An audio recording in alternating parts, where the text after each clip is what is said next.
Yo, can we talk about why you don't need to quit your job? Actually, let me sit up here. You know what I'm saying? Let's talk about why you don't need to quit your job. Um, so most people think quitting your job is the moment you prove that you believe in yourself. I have fallen victim to this. I was once convinced you got to be all in. Um, For some people in certain situations, that is true.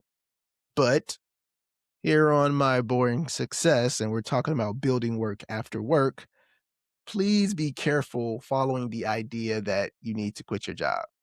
Um, because people feel that keeping the job means you're playing small.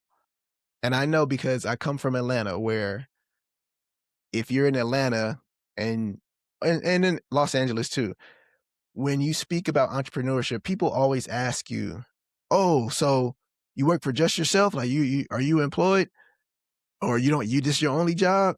Because they're trying to qualify you and say, "Oh, well, you have a 9 to 5. You're not a real entrepreneur." I'm I'm a full entrepreneur. And that's fine, whatever. So some people though, they feel that pressure and it makes them disengage in that entrepreneur circle. And I get it because it is annoying at times. But no, we're not doing that. We're not quitting jobs that we're good at while we're testing and building other places, right? So if you want some help with that, just do what I do. Take notes, look around, talk to people who are in the same space or doing the same things you are doing or have accomplished the same things you've accomplished. And you'll see that a lot of stable, long lasting businesses were built when the founder kept their job. And you know what's a really good example of what happens if you don't keep your job, right? Because, like, say Chick-fil-A, for example, it's a franchise. I think you have to work 2 years or a year or whatever the case is, but you pretty much have to work that location all day, every day when you get approved for the franchise. I don't know how long it is. I think it's a year or something, but that's that's what it takes if you're jumping out the window like that. We're not trying to mimic that track. We're trying to build work after work to create some financial leverage to then make some different decisions, right? Like that's where we are. So, um, and like I said, a lot of people I know, long lasting businesses, they were able to build these companies while the founder, the owner, whoever kept their job. And it's not because they were scared. It's not because they didn't trust or believe in themselves. It's because they were patient, patient, patient, patient. So, you got to remember a job gives you something that most people underestimate. And I've learned this the hard way, as I said, but breathing room. When you have a job, you have breathing room. It's almost like a scholarship to support your life while you're working on your business. But when you don't have a job, you're you don't have no breathing room. And so um keep that job. It funds your experiments. It lowers the emotional pressure. It keeps you from forcing your side business to pay your bills before it's ready,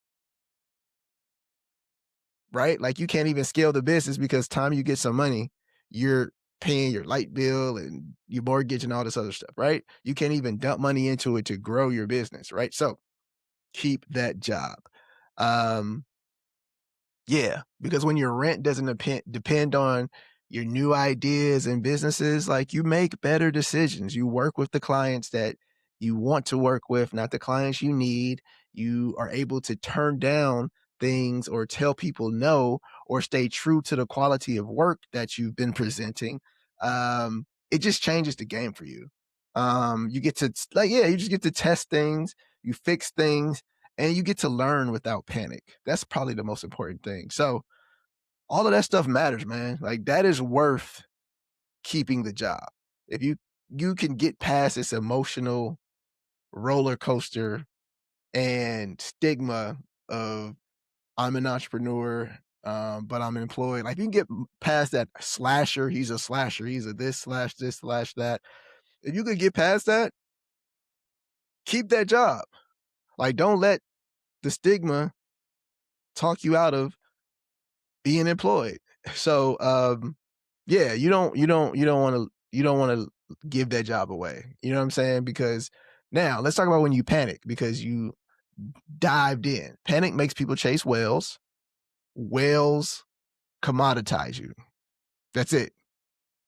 Panic makes you say yes to bad deals. Panic makes you quit too early or pivot too often. Um, yeah, that's what happens when you don't have that sponsorship that you've created yourself financially through your 9 to 5, right?